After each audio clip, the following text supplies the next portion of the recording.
নমস্কাৰ বন্ধু বান্ধৱীসকল, মই মোৰ ইউটিউব চেনেল জিলমিল জোনাকলৈ আপোনালোক সকলোকে স্বাগতম জনাইছোঁ। আজি মই লৈ আহিছোঁ বুটেৰে সৈতে ঢেকীয়া শাক ভাজি ৰেচিপি এটা।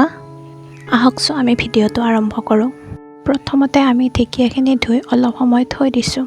তাৰপিছত ইয়াক কাটি লৈছোঁ।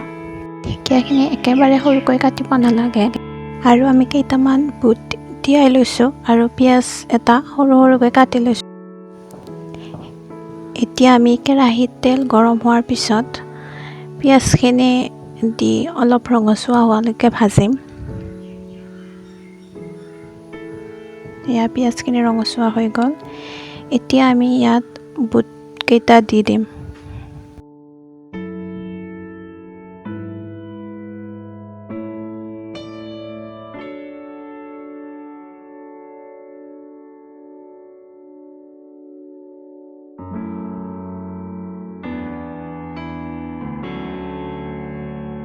বুটকেইটা একেবাৰে সিজি যাবলৈ নিদিওঁ, ইয়াক অলপ সময় লৰাই লৰাই ভাজি থাকিম।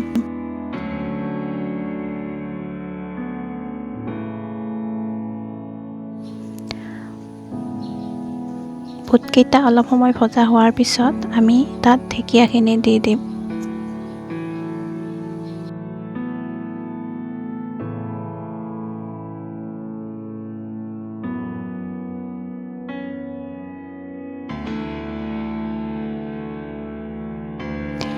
এতিয়া আমি ইয়াত অকণমান হালধি দি দিম।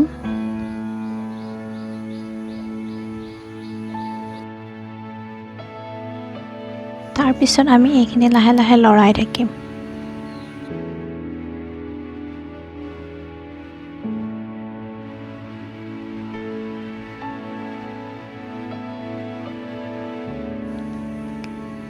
এতিয়া আমি ইয়াত সোৱাদ অনুসৰি অলপ নিমখ দি ল'ম। নিমখ দিওঁতে এটা কথা মন কৰিবলগীয়া যে ঢেকীয়াখিনি কমি যায়, গতিকে নিমখটো সাৱধানে দিয়াটো প্ৰয়োজন, যাতে ভাজিখনত নিমখ চোকা হৈ নাযায়। এতিয়া ঢেকীয়াখিনিৰ পৰা অলপ অলপ পানী ওলাবলৈ লৈছে।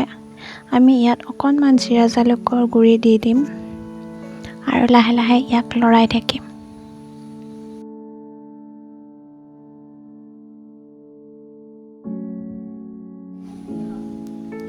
এনেদৰে ঢেকীয়া ভাজি খাবলৈ বৰ সোৱাদ হয়।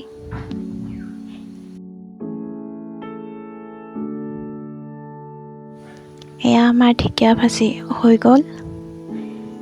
এনেদৰে আপোনালোকেও বনাই খাই চাবচোন আৰু কেনেকুৱা পালে মোক জনাব।